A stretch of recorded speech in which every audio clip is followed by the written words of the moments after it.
They told them British soldiers were cold men who followed rules without question. But no one told them what silence could feel like. Northern France. Late autumn 1944. The sky hung low and gray like it had weight, and the truck slowed over a gravel road that cracked under its tires, each bump shaking through the wooden benches where 30 German women sat shoulder to shoulder, their uniforms stiff with dried sweat, their hands resting in their laps as if movement itself might provoke something unseen.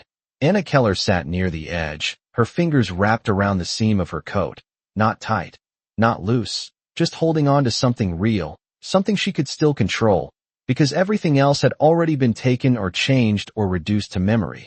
When the truck stopped, no one spoke, not in German, not in whispers, not even in breath, just the sound of boots hitting the ground outside, measured, steady, not rushed, not angry, just present.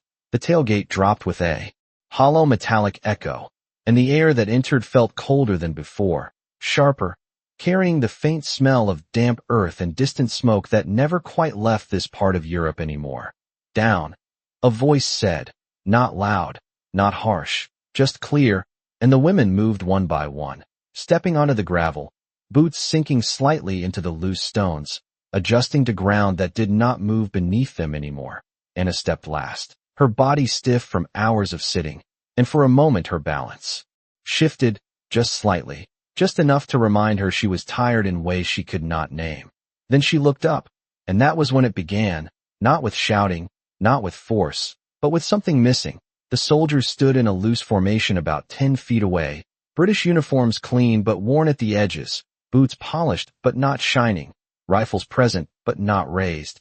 And that was the first thing that didn't fit, because nothing was pointed at them. Nothing demanded fear the way fear had been described. Anna's eyes moved quickly, instinctively, scanning for what should be there, for tension, for hostility, for something that would confirm everything she had been told. But instead she found stillness, a kind of quiet that didn't feel empty, just controlled. One of the soldiers shifted his weight, the gravel crunching softly under his heel. Another adjusted the cuff of his glove, slow, deliberate, as if time moved differently here. Anna's breath slowed without her permission, not because she trusted anything, but because her body didn't understand what it was reacting to anymore. Then she saw him, not because he stood out loudly, but because he didn't need to. Captain Edward Hayes stood slightly apart, his posture straight but not rigid, his coat buttoned neatly, a leather glove in one hand, the other resting loosely at his side, and on his wrist, a watch, ticking quietly, a small, precise movement that felt louder than any command could have been. He didn't look at them all at once, he looked one by one, not staring, not searching, just noticing, like a man taking inventory of something that mattered. When his eyes passed over Anna, it lasted less than a second, but it stayed with her longer than anything else in that moment, because there was no judgment in it, no anger, just recognition, and that confused her more than anything else could have. No one spoke, not the women, not the soldiers, just the sound of wind moving lightly through the trees behind the compound, and the faint ticking of that watch that somehow carried across the space between them. Anna realized then that she and the others were staring, all of them, without meaning to, without permission, their eyes fixed on these men who did not behave like enemies, who did not confirm the stories that had been repeated so often they had become something like truth. One of the women beside her shifted, her boots scraping the ground, and Anna noticed how loud that small sound felt in the silence, how every movement seemed to matter more here, as if the absence of noise made everything else sharper. Captain Hayes glanced down briefly, checking the time, then lifted his head again, and when he spoke, his voice was calm, measured, carrying just enough to reach them without effort. "Take your time," he said, and the words landed strangely, because they were not instructions, not orders, not warnings, just permission, and Anna felt something inside her hesitate, like a thought that couldn't quite form. Time, she thought. What did time even mean here, in a place where everything had been rushed, forced, taken, and yet now it was being offered back in a way she did not understand? No one moved at first, not because they were afraid, but because they didn't know how to respond to something so simple, something that did not demand anything in return. The air shifted again, colder now, brushing against her face, and Anna realized she was still looking at him, at the way he stood, at the way he didn't fill the silence with unnecessary words, at the way he seemed to trust that nothing needed to be forced. And that was when the real unease began, not fear, not panic, but something deeper, something quieter, because if this was real, if this was how these men actually were, then something else, something much larger, had to be wrong, and Anna felt that thought settle in her chest, heavy and unfinished, as the silence held just a moment longer than it should have. The silence did not break, it stretched, thin and precise, until even the smallest movement felt like it might shatter something invisible, and Anna became aware of her own breathing, slow and shallow, as if the air itself required permission now. Beside her, one of the women shifted her weight, then stopped halfway, as though unsure if even that was allowed, because nothing in front of them explained what came next. Captain Edward Hayes moved first, but not forward, not closer, just a single step to the side, enough to reveal a wooden crate set near the edge of the yard, and on it, a metal container, dull silver, untouched by hands that did not belong there. He removed his remaining glove, one finger at a time, each motion unhurried, and placed it carefully on top of the crate, not looking at anyone while he did it. The gesture felt deliberate, but not performative, as if it was something he would have done whether they were watching or not. Anna's eyes followed the movement, drawn, not by force but by the absence of urgency, because nothing here demanded reaction, nothing pushed, nothing threatened, and that absence began to feel heavier than pressure.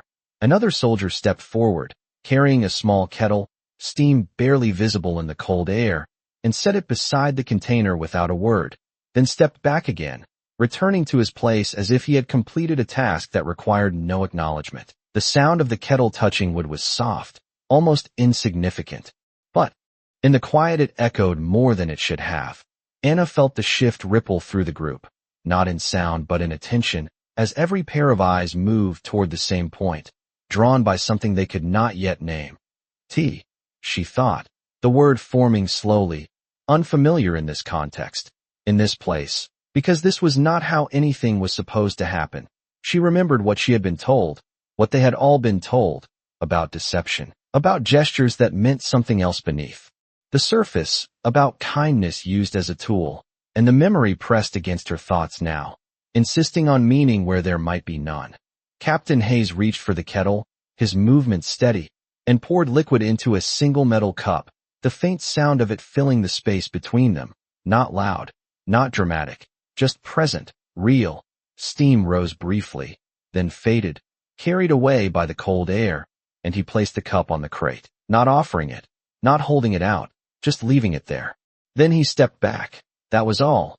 No explanation, no instruction, no expectation.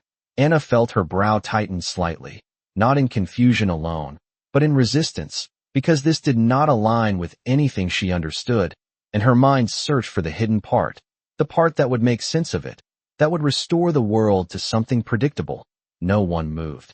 The cup remained where it was, untouched, a small object carrying more weight than it should have. One of the women behind Anna whispered something under her breath, too quiet to hear, but enough to remind Anna that she was not alone in this uncertainty. Time passed, though it felt different now, not measured in seconds but in hesitation. Captain Hayes did not look at the cup, did not gesture toward it, did not even acknowledge its presence anymore, as if the act itself had already been completed, and whatever followed was not his to control. Anna noticed that detail, that distance, and it unsettled her more than anything else, because it suggested a kind of confidence she did not understand, a belief that something would happen without needing to be forced. Her eyes shifted briefly to the other soldiers, looking for signs, for cues, for anything that might reveal intention, but they stood as they had before, still, composed, not watching the women closely, not reacting to their hesitation. It was as if they had stepped out of the moment entirely, leaving it behind for someone else to enter. Anna felt the weight of choice settle around her, unexpected, unfamiliar, because choice had not been part of her world for a long time, not in ways that mattered. Her fingers tightened slightly at her sides, then loosened again, the motion small but deliberate, as if she were testing the space around her. The woman to her left took a half stepped forward, then stopped, her eyes fixed on the cup, her expression unreadable, caught somewhere between caution and something else, something softer, something that did not yet have a name. Anna watched her, not the cup now, but the person, because the decision, whatever it would be, was no longer abstract. It was immediate, human, visible.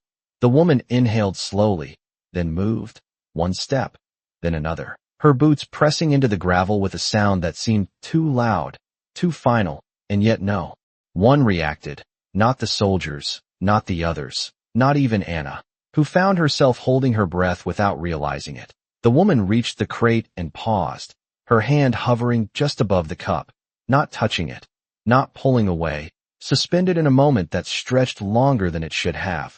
Anna felt her chest tighten, not from fear exactly, but from anticipation, from the need to understand what this meant, what it would prove, what it would change. The woman's fingers closed around the cup, slowly, carefully, as if expecting something to happen the moment she made contact. But nothing did. The cup remained what it was, warm, solid, real. She lifted it slightly, then hesitated again, her eyes flicking briefly toward the soldiers, then back to the cup, as if searching for permission that had not been given and yet had not been denied. Anna realized then that this was the moment, not loud, not dramatic, but decisive in a way that could not be undone, because whatever happened next would not just confirm or deny a single action. It would reshape something deeper, something that had been built over years and now stood on uncertain ground. The woman brought the cup closer, the steam brushing against her face, and for a second, everything seemed to stop, even the wind, even the distant sounds beyond the compound, as if the world itself had narrowed to this one fragile decision. Anna did not look away. The cup did not tremble in her hand, but her breath did, barely visible in the cold air, a faint rhythm that seemed louder than it should have been. And for a moment she did not drink, she only held it there, feeling the warmth seep slowly into her fingers as if it were something unfamiliar, something that required time to understand. Anna watched every detail, the angle of the woman's wrist, the way her shoulders remained slightly raised, as though expecting interruption, and yet none came. Not from the soldiers, not from the others, not even from the wind that had quieted to a soft movement through the trees. Then, without announcement, without ceremony, the woman tilted the cup and took a small sip, not enough to commit, just enough to test, and Anna felt something inside her tighten, not from fear alone, but from the weight of what that action represented. Nothing happened. The woman did not react, did not recoil, did not drop the cup. She simply paused, her eyes unfocused for a brief second as if searching for something that was not there, and then she swallowed. The sound was almost inaudible, but in the stillness it carried, and Anna realized she had been holding her breath, waiting for something that did not arrive. The woman lowered the cup slightly, her expression unchanged at first, then shifting, not dramatically, not visibly to anyone who was not watching closely, but enough that Anna noticed. A small release in the tension around her eyes, a subtle drop in her shoulders, as if a question had been answered without words. She took another sip, this time larger, and the movement was smoother, less hesitant, and still nothing happened except the simple act of drinking. Anna felt the thought form before she could stop it.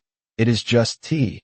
And the simplicity of it struck her harder than any explanation could have, because it removed everything else, every layer of suspicion, every expectation of hidden meaning, and left only what was there. The woman exhaled softly, a breath that seemed to carry something away with it. And then, almost without realizing it, she looked up, not at the cup, not at the ground, but at the soldiers, and for the first time her gaze did not carry the same guarded distance it had before. Anna followed that gaze instinctively, her eyes returning to Captain Hayes, who had not moved, who had not stepped forward or spoken or even acknowledged what had just happened, as if the outcome had never been in doubt. That was what unsettled her most.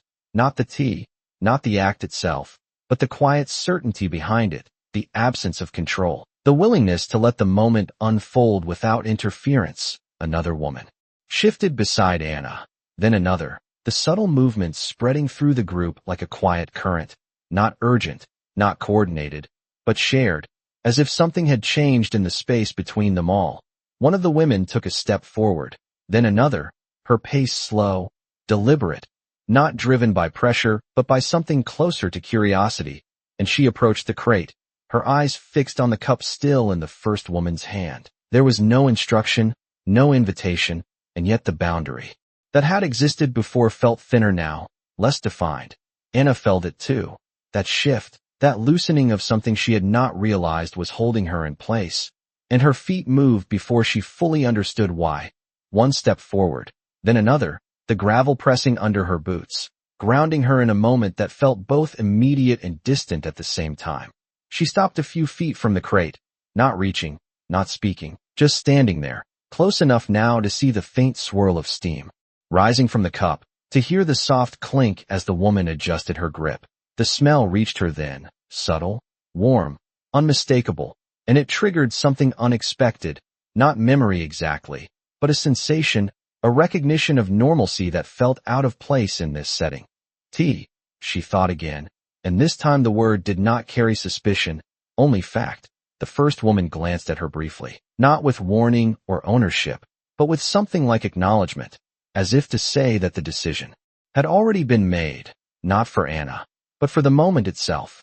Anna's gaze shifted once more to Captain Hayes, and this time she held it, not searching for threat, not expecting correction, but trying to understand the stillness he carried, the way he allowed space to exist without filling it.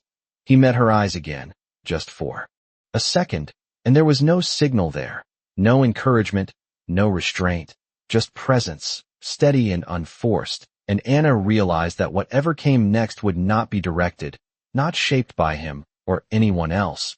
It would come from within the space that had been created. She looked back at the cup, at the simple object that had become something larger than itself, and felt the last remnants of resistance settle, not disappear, but shift into something quieter, something less rigid. Around her, the others were watching, not waiting for permission anymore, but witnessing, absorbing, recalibrating in ways that did not require words. Anna took another step forward, her movement small but undeniable, and for the first time since she had stepped off the truck, she did not feel like she was reacting to something imposed. She felt like she was choosing, and that realization, more than anything else, changed the way the ground felt beneath her feet, steady, real, hers. She reached out slowly, not toward the cup yet, but toward the moment itself, and understood that whatever she had believed before was no longer holding its shape. Anna's hand did not reach the cup immediately. It hovered in the space between intention and hesitation, as if crossing that final inch required more than movement, required something she had not yet named. The warmth from the metal surface drifted upward in thin waves, visible only when the light caught it just right, and she watched it, not the cup itself, but the air above it, the way something so ordinary could alter the shape of a moment. Behind her, the others had drawn closer, not in a rush, not crowding, but enough that she could feel their presence without turning, a quiet line forming where distance had been before. The first woman still held the cup, her grip now relaxed, her shoulders lowered in a way that suggested the tension had not vanished, only settled into something manageable, something that no longer demanded constant attention. Anna shifted her weight slightly, her boots pressing deeper into the gravel, grounding her as the silence continued to stretch, not uncomfortable now, but dense, filled with meaning that did not require explanation. She glanced once more toward Captain Hayes, and again he had not moved, not a step forward, not a gesture, his posture unchanged, his expression steady, as if he understood that the moment belonged elsewhere, not to him, not to authority, but to the space between choice and recognition. That understanding unsettled her in a different way now, not as a threat, but as an absence of control that felt unfamiliar, almost disorienting.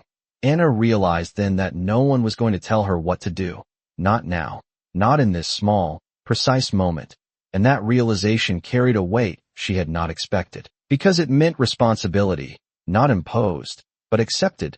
The woman, holding the cup, turned slightly, offering it without words, her movement simple, unforced, and for a second Anna hesitated again, not from fear of the drink itself, but from what accepting it would mean.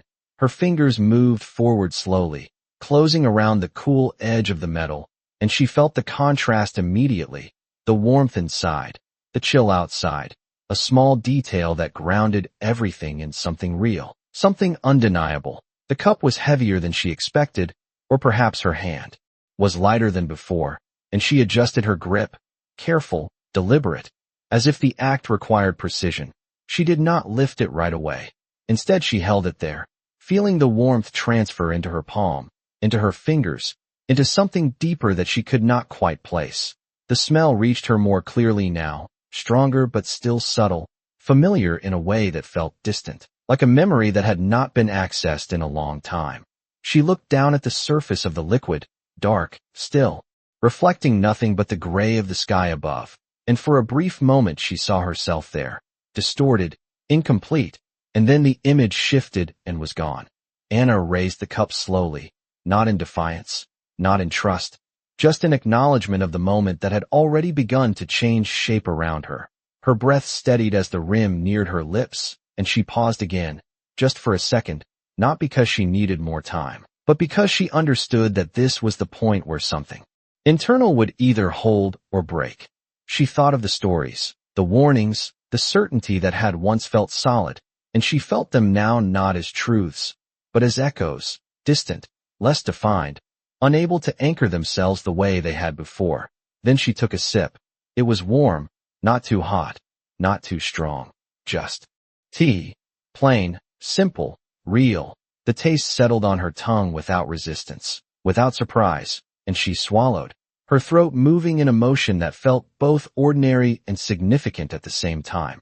Nothing changed around her, not immediately. The soldiers remained where they were. The air remained cold. The gravel beneath her feet remained firm, but something inside her shifted, not dramatically, not visibly, just enough to alter the way everything else was perceived. She lowered the cup, slightly, her fingers still wrapped around it, and exhaled, a breath she had not realized she had been holding for longer than she could measure. The woman beside her watched, her eyes searching Anna's face, not for confirmation, but for reflection, and Anna met that gaze briefly, a silent exchange passing between them that required no language.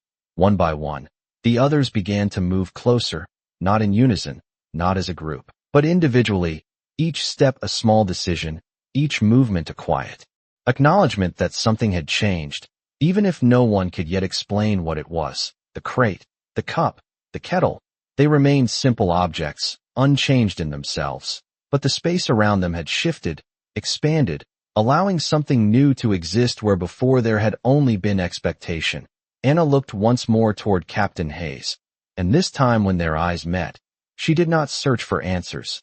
She did not look for instruction. She simply observed, and in that observation she found something unexpected, not kindness, not authority, but restraint, a deliberate choice to not interfere, to not shape what was unfolding. And in that restraint, Anna understood something that had not been told to her, something that could not be taught through words or warnings, something that could only be recognized in moments like this, quiet, unforced, undeniable. She did not lower her eyes. She held them steady, not in challenge, not in submission, but in understanding that was still forming, still incomplete, but no longer confined to what she had once believed. The warmth did not fade from Anna's hand even after she lowered the cup. It lingered, subtle but persistent, as if the heat had moved beyond the metal and into something less tangible, something that did not cool as quickly as it should have. Around her, the air felt different now, not warmer, not softer, but less rigid, as if the boundaries that had once defined every movement had loosened just enough to allow something new to exist. One of the women stepped closer to her, her eyes fixed not on Anna, but on the cup, and Anna understood without words. She shifted it slightly, offering it forward, not as a gesture of trust, not as a declaration, but as a continuation of what had already begun. The woman accepted it carefully, her fingers brushing Anna's for the briefest moment, and that contact, light and accidental, carried more weight than it should have, because it was unguarded, uncalculated, simply human. The woman drank, slower this time, not testing, not questioning, just drinking, and when she lowered the cup, she did not look confused, she did not look relieved, She looked present, fully present in a way that had not been visible before. The shift spread again, quiet and steady, as more of the women stepped forward, each movement small, each decision individual, but together forming something larger than any single action.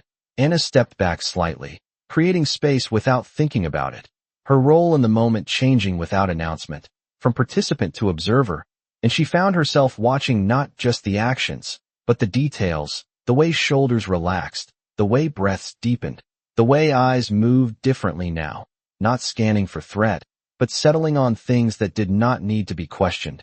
The kettle was lifted again, more tea poured, the process repeating without instruction, without urgency, as if it had always been meant to happen this way.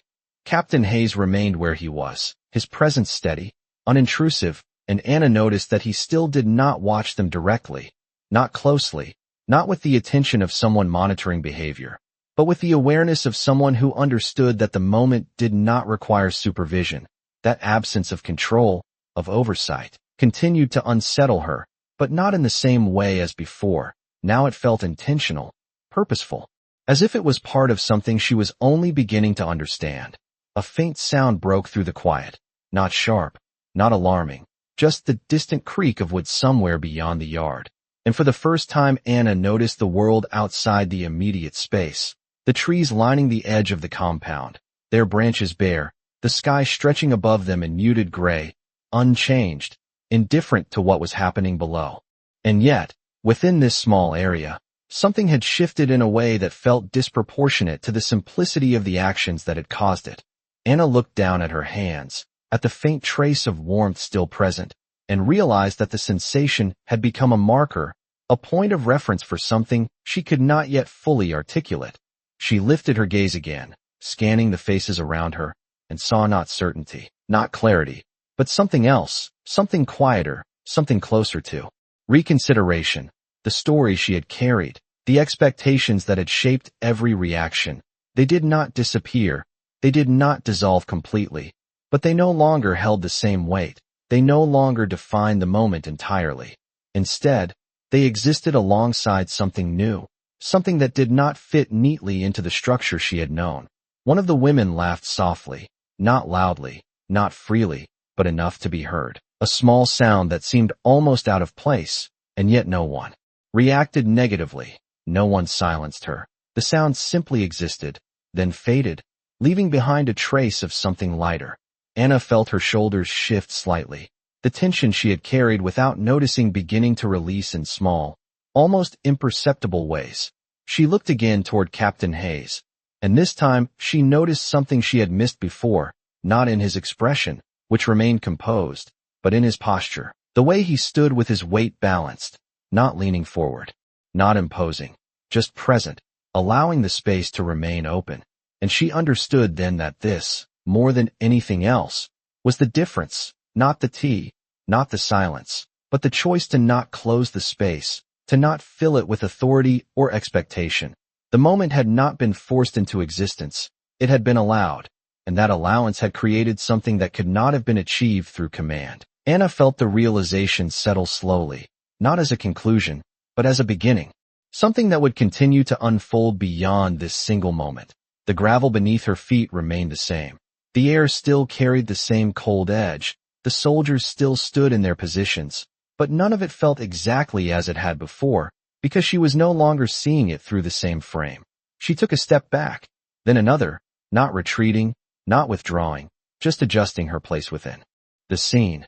And as she did, she noticed that her movements felt different, less reactive, more deliberate, as if she was no longer being moved by expectation, but by choice.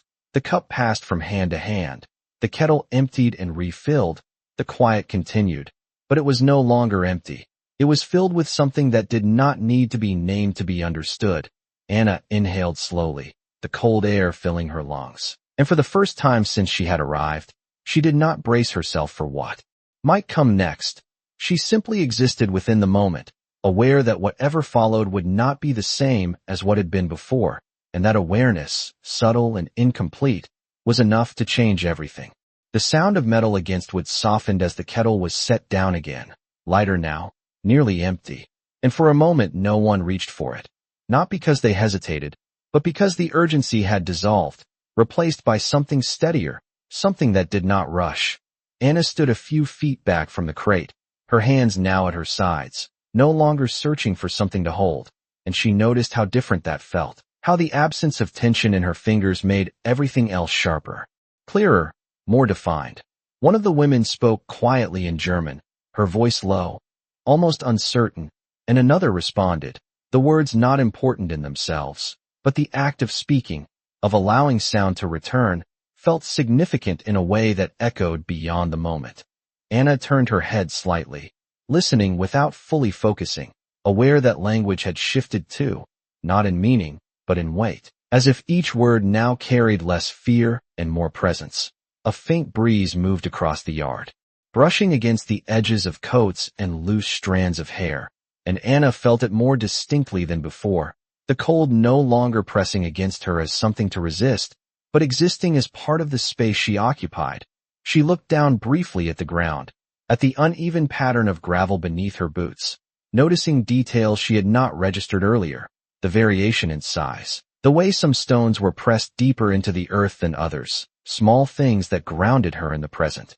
When she lifted her gaze again, she saw that the formation of the soldiers had not changed, but the way she perceived it had. They were no longer a line to be interpreted, but individuals within a shared stillness, each standing with a posture that suggested readiness without aggression, presence without pressure. Captain Hayes adjusted his sleeve slightly, a minimal movement that drew no attention from the others, but Anna saw it. And in that small action, she recognized something she had missed before, not authority, not control, but routine, the kind of habitual motion that belonged to a person, not a role. That distinction settled quietly in her thoughts, not demanding recognition, but existing as a possibility. The kettle was lifted again by one of the soldiers, refilled from somewhere beyond Anna's view, and returned to the crate, the process smooth, unremarkable, as if it had always been part of the structure of this place. Another cup appeared, then another, placed beside the first without ceremony, expanding the simple arrangement into something more accessible. Something that did not require sharing, did not require waiting. Anna noticed how that changed the dynamic immediately, the subtle shift from a single point of focus to multiple, allowing movement to spread more naturally, less concentrated, less defined by sequence. One of the women stepped forward and took a cup without hesitation now, her motion fluid, unforced, and Anna felt the difference in that action, not just in the speed, but in the absence of internal resistance. She watched as the woman drank, then spoke again, her voice steadier this time, and the conversation among the group began to take shape. Not loud, not open, but present, a quiet exchange that existed alongside the silence rather than replacing it. Anna realized that the silence itself had not disappeared, it had changed, it was no longer empty, no longer waiting to be filled. It had become something that could hold both stillness and sound at the same time. She took a step to the side, not away from the group, but adjusting her position to see more clearly, and as she did, her eyes returned to Captain Hayes once more. He was looking out beyond the yard now, not at the women, not at the cups or the kettle, but at something in the distance, his focus directed elsewhere, as if the moment unfolding behind him did not require his attention. That, more than anything else, settled something in Anna's mind, the understanding that this was not a performance, not a controlled demonstration, but a choice that had already been made and then released. She followed his line of sight briefly, seeing only the edge of the compound, the trees beyond, their branches still, the sky unchanged, and then she looked back, recentering herself in the immediate space. The women were no longer standing in a single line. They had formed smaller clusters, subtle groupings that reflected familiarity, comfort, shared experience, and Anna found herself drawn toward one of them, not by instruction, but by inclination. She moved closer, her steps quiet, her presence merging into the group without disruption, and as she did, she noticed how natural it felt, how the tension that had once defined every movement had receded into something distant, something that no longer dictated her actions. Someone handed her another cup, not the same one, not shared, but new, and she accepted it without hesitation this time, her fingers closing. around the metal with a familiarity that had not existed before. She did not pause before drinking. She did not analyze the moment. She simply lifted it and took a sip, and the simplicity of that action struck her more than anything else, because it no longer carried the weight it had before. It was just tea, just warmth, just a small, ordinary act in a place that had not felt ordinary until now. She lowered the cup and exhaled slowly, her breath visible in the cold air, and for a moment she allowed herself to stand without thinking ahead, without preparing for what might follow, just present in the space that had been created, the gravel, the air, the quiet voices, the distant trees. All of it existed together now without conflict, without contradiction, and Anna understood that something had shifted not in the world around her, but in the way she moved through it, in the way she allowed it to be what it was rather than what she had been told it would be. She glanced once more toward Captain Hayes, and though he did not look back this time, she no longer needed him to, because the moment no longer depended on his presence. It had become something shared, something sustained by those within it, and that realization, quiet and steady, settled into her with a clarity that did not require words. The rhythm of the yard had changed so quietly that no one could point to the exact moment it happened, yet it was there, steady and undeniable, carried in the way footsteps no longer hesitated before touching the ground, and in the way voices rose just slightly above silence without breaking it. Anna stood among the others now, no longer at the edge, no longer measuring distance, and she noticed how naturally her shoulders had settled, how her breathing had deepened without effort, as if her body had adjusted before her mind could fully understand why. One of the women beside her spoke again, this time a little louder, her words forming more clearly, and another answered with a faint smile that did not need to be explained, a small exchange that would have been unremarkable in another place, but here felt like something newly allowed. Anna listened, not to the content, but to the tone, the absence of tension in it, the way it flowed without interruption, and she realized that even their voices had changed, no longer restrained by expectation, no longer shaped by caution alone. She lifted her cup again, not because she needed the warmth, but because the action had become familiar, almost grounding, and as she drank, she noticed the simple continuity of it, the way something so ordinary could anchor a moment that had once felt uncertain.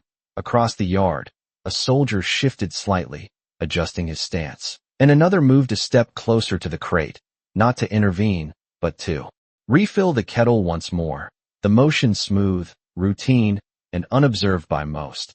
Yet Anna saw it and understood that this, too, was part of the structure, not imposed, but maintained with quiet consistency.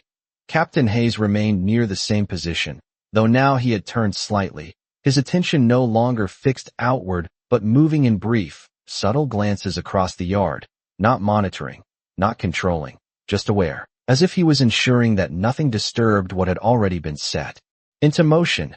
Anna watched him for a moment, noticing how his presence had shifted in her perception, no longer a point of tension, no longer a figure to interpret, but simply part of the environment, steady, reliable, and strangely unobtrusive. The wind moved again, carrying with it the faint scent of damp wood and something else, something lighter, something that reminded her of mornings before everything had changed, and for a second that memory surfaced, not fully formed, not detailed, but enough to register as something separate from the present. She did not hold on to it. She let it pass. And in doing so she realized that the present no longer needed to compete with what had been. It could exist on its own, complete in its simplicity. One of the women laughed again, this time a little more freely. The sound still soft, but less restrained, and it carried across the space, without disruption, blending into the quiet rather than breaking it. Anna felt a slight shift in her chest, not emotional in a way she could name, but physical, a release of something that had been held without her noticing. She stepped forward slightly, joining a small cluster of women who had gathered near the crate, their movements now uncoordinated in the best way, each person acting without waiting for the others, and yet not disrupting the flow that had formed. A cup was handed to her. Again, though she still held one, and she smiled faintly, a small, instinctive response, before passing it along to someone else, the gesture simple, unremarkable, and yet it carried a sense of ease that had not existed before. The kettle was nearly empty again, and one of the soldiers approached, refilling it with the same quiet efficiency, his movements blending into the background, part of the rhythm rather than separate from it. Anna noticed that no one watched him closely, no one tracked his actions, and that lack of scrutiny felt important, as if trust, or something close to it, had begun to take shape not through words, but through repetition, through consistency, through the absence of contradiction. She looked around the yard, taking in the details she had overlooked earlier, the slight variations in the ground, the way the light filtered through the branches, the subtle differences in the soldiers' uniforms, and she realized that the space had become more defined, more real, not because it had changed, but because she was no longer viewing it through a single expectation. Her gaze returned to Captain Hayes once more, and this time when their eyes met, it did not feel like a moment that required interpretation. It simply existed, brief and neutral, and then it passed, leaving behind no tension, no unanswered question, just acknowledgement. Anna understood then that whatever had shifted within her was not tied to a single action, not to the tea, not to the silence, but to the accumulation of small, consistent details that had gradually replaced what she had expected to find.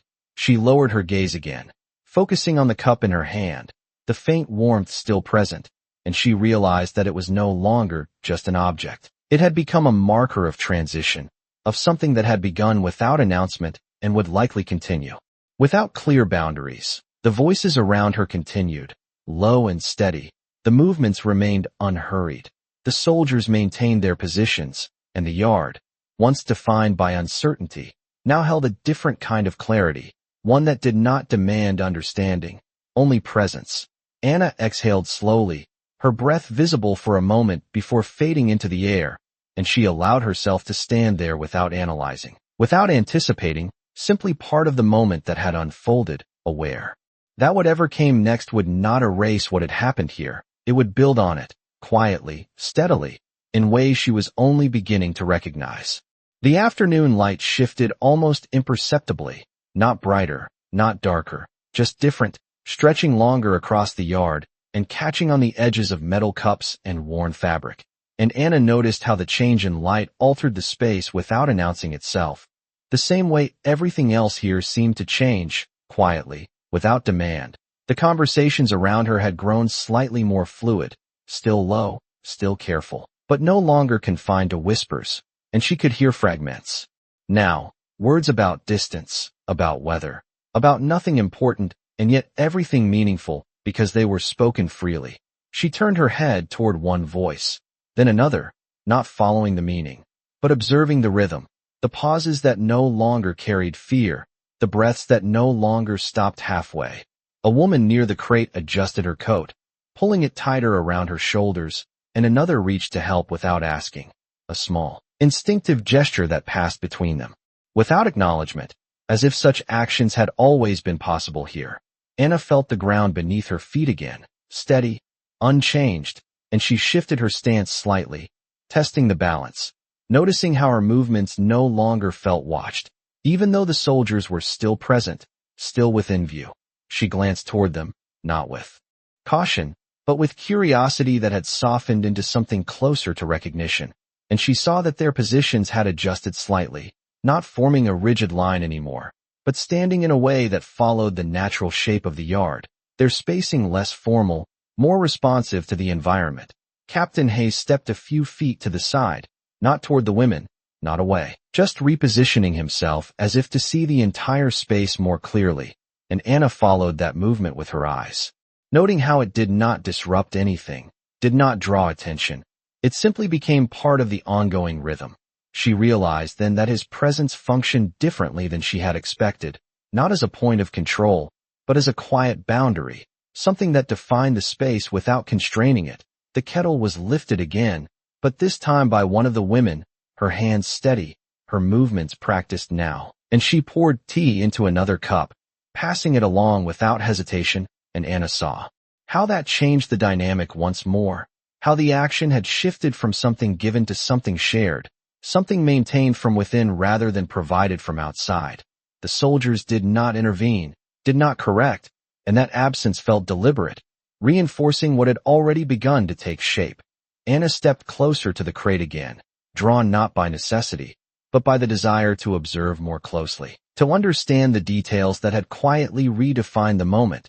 She noticed the slight marks on the surface of the wood, the way the grain ran unevenly, the faint indentation where the kettle had been placed repeatedly, and she realized how tangible everything had become, how grounded in physical detail, as if the reality of the objects anchored the reality of the experience. One of the women spoke to her directly now, a simple question, her voice steady, and Anna responded without hesitation, her words clear, her tone even, and as the exchange ended, she became aware that she had not measured her response, had not filtered it through expectation. She had simply spoken. That realization settled quietly, not as a revelation, but as a confirmation of something already in motion. The wind shifted again, carrying a slightly warmer current, and Anna lifted her face slightly, feeling it brush against her skin, and for a moment she closed her eyes, not fully, just enough to register the sensation without distraction. When she opened them, the yard looked the same, and yet it did not feel the same, because she was no longer standing within it as an observer of threat, but as a participant in something that did not require defense. She looked again toward Captain Hayes, and this time she noticed the small detail of his hands, one resting loosely near his side, the other adjusting the cuff of his sleeve again. The same habitual motion as before, and she understood that these repetitions, these small consistencies, were part of what made the moment hold, what allowed it to extend beyond a single gesture. He was not performing. He was maintaining, and that difference mattered more than she could fully articulate. The voices around her continued to weave through the space, overlapping slightly now, not chaotic, but layered, and Anna found herself listening and not listening at the same time, aware of the presence of sound without needing to focus on it. She lifted her cup once more, taking a sip without thinking, the warmth now familiar, almost expected, and she realized that the action no longer carried meaning beyond itself. It had become ordinary, and in that ordinariness there was something unexpected, something that suggested stability rather than uncertainty. She lowered the cup and looked around again, taking in the full scene, the women moving in small, uncoordinated ways, the soldiers standing without intrusion, the crate at the center no longer a focal point, but simply part of the environment. And she understood that the moment had expanded. It was no longer contained within a single action or object. It had become the space itself, the interaction, the absence of pressure, the presence of choice.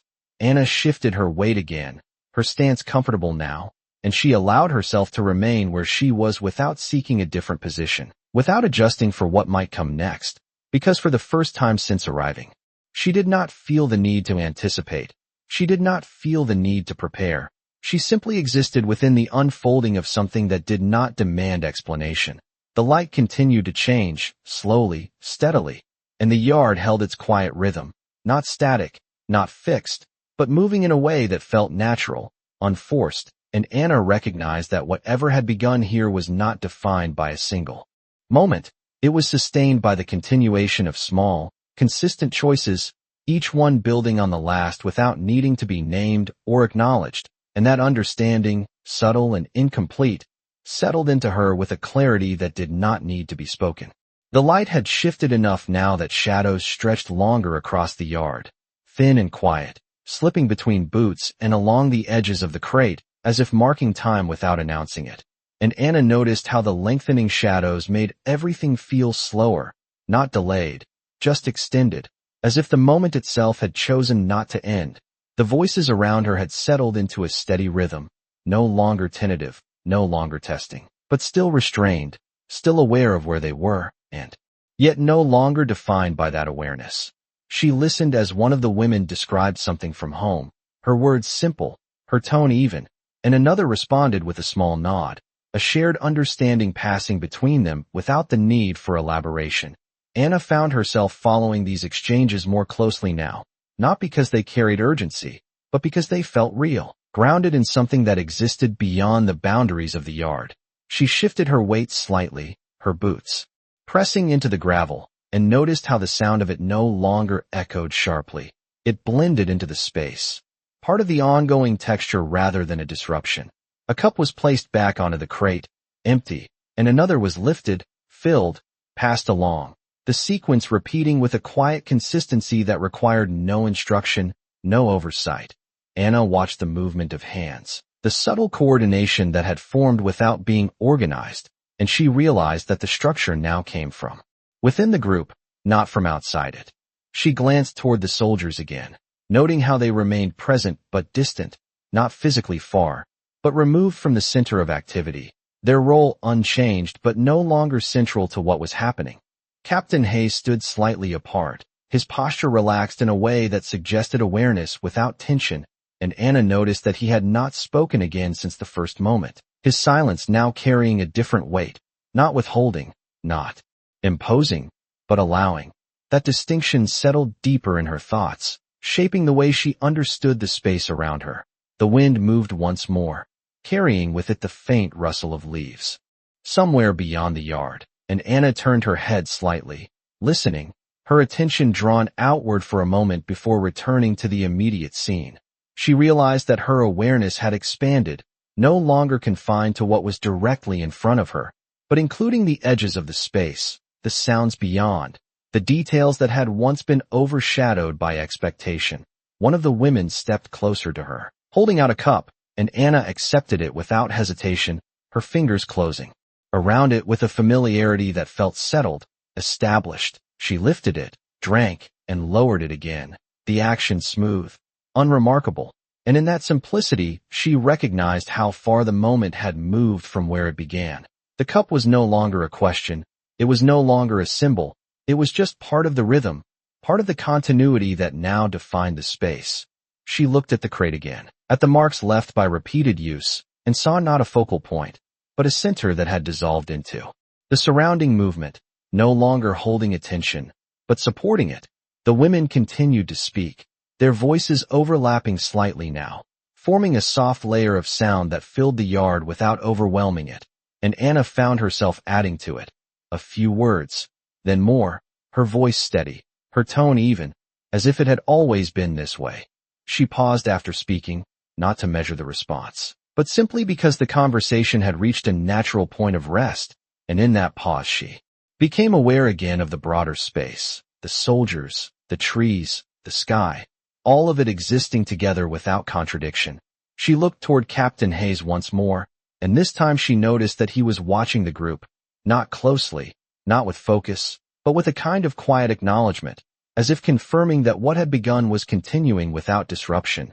Their eyes met briefly, and Anna did not look away, not out of defiance, not out of intent, but because there was no reason to. The moment did not require it.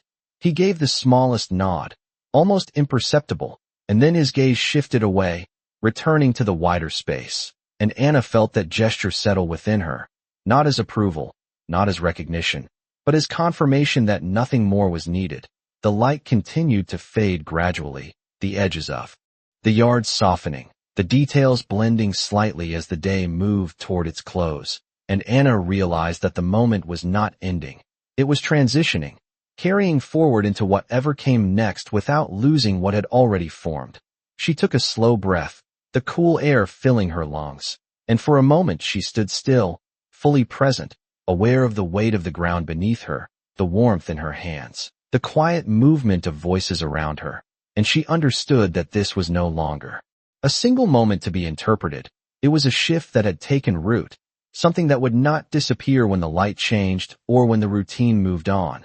She did not try to define it. She did not try to resolve it. She simply allowed it to exist, knowing that whatever followed would be shaped by this, by the accumulation of small, consistent choices that had redefined the space without force, without demand, and without the need for explanation. The light thinned into a pale gray that softened every edge in the yard, turning sharp lines into quiet gradients, and Anna noticed how the change did not announce itself with color, but with absence, less contrast, less definition, as if the day were stepping back without asking for attention. The voices around her settled lower again, not from hesitation, but from a shared awareness that the rhythm had reached a natural calm, and she could hear individual tones now, the cadence of each speaker, the pauses that felt intentional rather than uncertain. A cup was set down with a gentle sound, not empty, just finished, and another hand reached for the kettle without looking. The motion practiced, almost automatic, and Anna realized that what had formed here was no longer fragile. It did not require careful handling. It held on its own. She shifted slightly, her coat brushing against her arm, the fabric making a soft sound that blended into the space, and she became aware of how her body moved without resistance now, how each adjustment felt deliberate but unforced. The gravel underfoot carried her weight without echo, each step absorbed into the ground, and she understood that even the smallest details had aligned with the quiet order that had taken shape. She glanced toward the soldiers, noticing how their silhouettes had softened with the fading light, their outlines less defined, their presence still clear but less pronounced, and she realized that they had become part of the background in a way that did not diminish them, but repositioned them. Captain Hayes stood near the same place, his posture unchanged, but his presence now felt integrated into the scene rather than separate from it, as if he had always belonged to this rhythm rather than created it. Anna watched him briefly, noticing the stillness in his stance, the absence of movement that did not signal rigidity, but patience, a willingness to remain without intervening, and she recognized that this restraint had shaped everything that followed. A faint sound carried from beyond the yard, distant, indistinct, and Anna turned her head slightly, listening, her awareness extending outward again, beyond the immediate circle, and then returning, as if the space itself had expanded and contracted without losing coherence. She looked back at the group, at the women standing in small clusters, their conversations continuing, their movements uncoordinated but harmonious, and she felt a quiet recognition settle within her, not of what had happened, but of how it had happened, through small actions, repeated without pressure, without insistence, until they became something stable. One of the women reached out to adjust the position of the crate, shifting it slightly to make room, and the action passed without comment, without acknowledgement, yet it altered the arrangement subtly, making the space more open, more accessible, and Anna saw how even these minor adjustments contributed to the overall flow, shaping it from within. She stepped closer again, not because she needed to, but because she wanted to observe, to remain engaged with the details that had begun to define the moment. She noticed the slight condensation forming on the metal of the cups, the way the warmth met the cold air and created a thin, visible layer, and she found herself focusing on that interaction, the meeting of two elements that did not cancel each other, but coexisted, each maintaining its presence. She lifted her cup once more, though it was nearly empty, and took a small sip, more out of habit than necessity, and the warmth, though diminished, still registered, a quiet reminder of what had begun earlier. She lowered it and held it loosely, no longer needing to anchor herself through it, but not yet ready to set it aside. The conversations continued, now interspersed, with brief silences that felt complete rather than unfinished, pauses that did not require filling, and Anna recognized that the space had learned to hold both sound and stillness equally, without favoring one over the other. She glanced toward Captain Hayes again, and this time she noticed that his gaze moved slowly across the yard, not scanning, not evaluating, but observing in a way that suggested awareness without judgment, and she realized that this, too, was part of the structure, a presence that ensured continuity without imposing direction.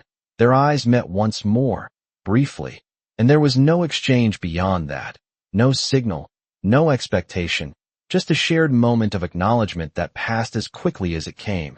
Anna did not hold on to it.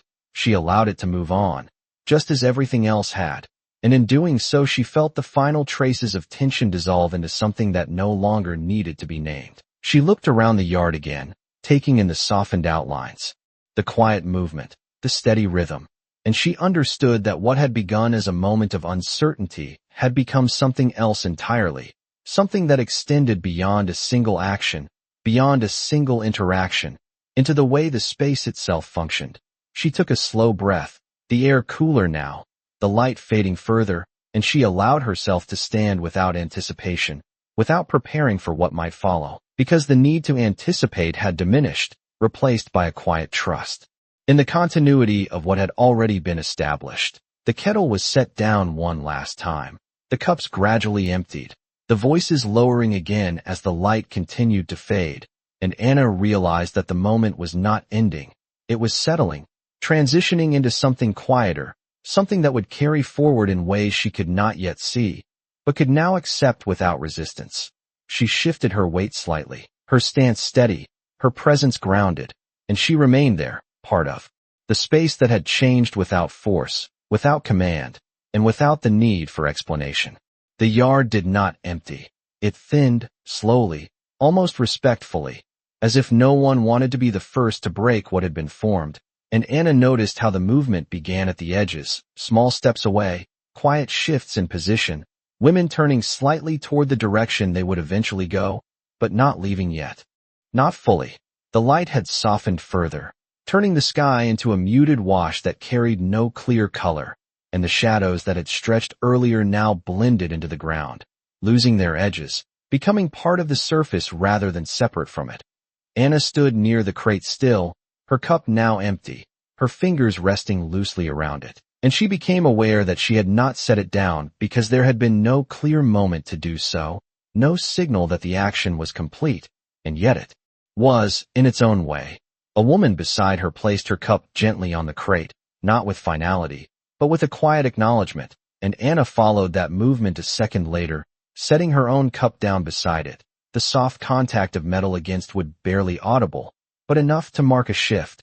She stepped back slightly, creating space not because she needed to, but because it felt appropriate, and as she did, she noticed how the group had begun to separate into smaller paths, each person moving at her own pace, not directed, not instructed, just continuing. The conversations faded gradually, not ending, but lowering, turning into fragments that would carry beyond the yard, into whatever came next. Anna turned her head toward the far edge of the space, where a few of the women had already begun to walk, their steps steady, unhurried, and she felt the pull of movement, not as an urgency, but as a continuation of the rhythm that had been established. She looked once more toward the soldiers, noting how their positions had subtly shifted again, not closing in, not dispersing, but adjusting to the change in the yard, their presence remaining consistent even as the focus moved away from them. Captain Hayes stood where he had been, though now the distance between him and the center of the yard felt greater, not because he had moved, but because the center itself had dissolved, spread outward into the paths the women were beginning to take. Anna met his gaze one final time, not searching, not questioning, and for a moment there was a stillness between them that felt complete, not waiting for anything more, not expecting continuation, just an acknowledgement of what had already passed. He inclined his head slightly, a gesture so small it could have been missed, and then his attention shifted away, returning to the broader space, as if to release the moment entirely. Anna felt that release as something tangible, not an ending, but a transition, a quiet closing of one part of the day that did not erase it, but allowed it to settle. She turned then, her body following the direction of the others, her steps aligning naturally with the movement around her, and as she walked, she became aware of how different it felt from when she had first arrived. The same ground, the same air, the same surroundings, and yet her movement through them had changed, no longer measured against expectation, no longer restrained by anticipation. The gravel shifted under her boots with each step, a steady, familiar sound now, and she noticed how it no longer carried the sharp edge it once had. It blended into the rhythm of her walking, part of the continuity rather than a disruption. The voices ahead of her continued, quieter now, merging with the ambient sounds of the place, and Anna found herself listening without focusing, aware of their presence without needing to follow every word. She passed by the edge of the yard, where the ground transitioned slightly, the texture changing underfoot, and she registered the difference without stopping, her awareness expanding to include these small details as part of the larger whole. Behind her, the crate remained, the cups resting on its surface, the kettle beside them, all unchanged, and yet no longer central, their role completed without ceremony. The soldiers remained as well, their silhouettes steady against the fading light, not following, not directing, simply present as the space returned to its broader structure. Anna moved forward with the others, her pace even, her posture relaxed, and she realized that the moment had not ended when she stepped away from it.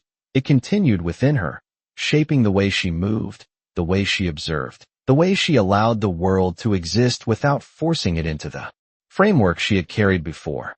The path ahead was not defined clearly, not marked, but it did not need to be, because the uncertainty that would have once filled that space had softened, replaced by a quiet acceptance of what would come without needing to anticipate it. She took a slow breath, the cool air settling into her lungs, and as she exhaled, she felt the last traces of the earlier tension dissolve completely, not replaced by certainty, but by something steadier, something that did not require definition. The yard receded behind her, not disappearing, but becoming part of the sequence of moments that would continue to shape what followed. And Anna walked on, not looking back, not because she needed to leave it behind, but because it was already with her, carried forward in a way that did not need to be revisited to remain real. The path curved slightly as it moved away from the yard, not sharply, not deliberately, just enough to guide movement without forcing direction, and Anna followed it without thinking, her steps aligning with the natural flow of those around her, each footfall steady, measured, no longer shaped by hesitation. The air felt cooler here, less contained than the yard, carrying a faint openness that stretched beyond the immediate space. And she noticed how the sound of movement changed as well, the gravel giving way to firmer ground, the rhythm of footsteps softening, blending into something less defined. The women ahead of her continued walking in small groups, their voices quieter now, not fading, but settling into a tone that matched the shift in environment. And Anna found herself listening again, not to understand, but to observe how easily the conversation continued beyond the place where it had begun. One of them glanced back briefly, meeting Anna's eyes for a second before turning forward again.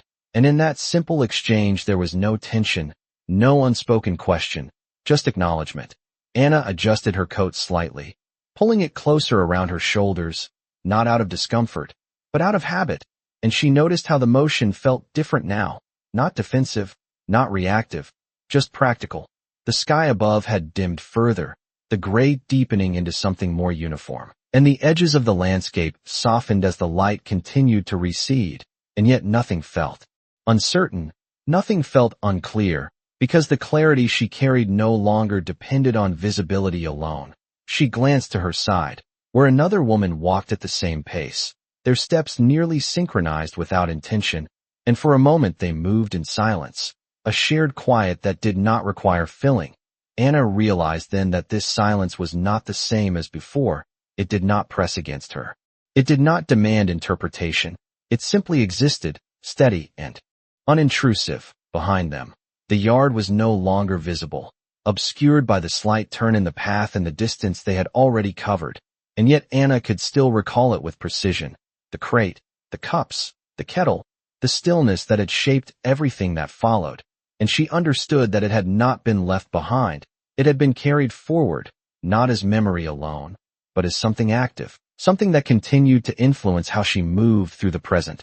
A faint sound reached her from somewhere ahead, a door closing, perhaps, or a piece of wood shifting, and she registered it without concern, her awareness no longer anchored to expectation of disruption, but open to the environment as it was.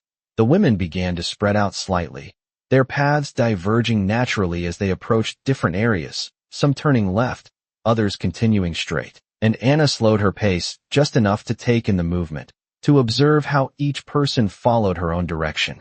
Without hesitation, without waiting for instruction, she chose a path without deliberation, simply following the direction that felt aligned with her movement. And as she did, she noticed how the act of choosing no longer carried weight. It did not require justification. It simply was. The ground beneath her feet shifted again, firmer now, the texture more consistent, and her steps adjusted without effort, her body responding naturally to the change. She passed by a structure on her right, its outline softened by the fading light, and she registered its presence without focusing on it, aware that her attention no longer needed to fixate on every detail to maintain a sense of control. She looked ahead, the path extending into the dimming space, and felt no urgency to reach its end, no need to anticipate what waited beyond, because the moment she occupied was complete in itself. The woman beside her spoke softly. A brief comment, and Anna responded in kind, her voice steady, her tone even, and the exchange passed without lingering, part of the ongoing flow rather than a point of focus.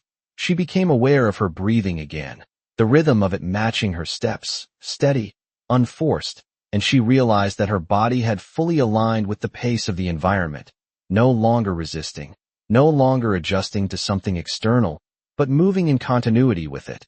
The light continued to fade, the sky settling into a deeper gray, and the shapes around her softened further, but the path remained clear enough, defined not by sharp edges, but by the familiarity of movement, by the consistency of the ground beneath her feet. Anna took a slow breath, the cool air filling her lungs, and as she exhaled, she felt a quiet certainty settle within her, not about what would come next, but about her ability to meet it without the framework she had carried before. The space around her did not demand understanding. It did not require interpretation. It simply existed, and she moved through it with a clarity that did not depend on knowing, but on presence. The voices around her continued, low and steady. The steps remained even, the environment unchanged, and Anna understood that what had begun in the yard had not been confined to that place. It had extended into the way she now inhabited each moment, shaping her perception without needing to announce itself. She did not look back, not because there was nothing to see, but because everything she needed had already moved forward with her, carried in the way she walked, the way she listened, the way she allowed the world to be what it was without forcing it into what she had been told it should be. The path narrowed slightly as it continued forward, not closing in, but guiding more precisely, and Anna adjusted her steps without thinking, her movement aligning with the shape of the ground, steady, measured, unforced. The air had grown cooler still, carrying a quiet clarity that sharpened each breath without discomfort, and she noticed how her lungs filled more easily now, as if something within her had made space for it. The women around her had spread out further, their paths diverging naturally, each one following her own direction without hesitation, without waiting, and Anna recognized that this quiet independence had not existed before. It had formed somewhere behind them, in the space they had just left, and now it moved with them, subtle but present.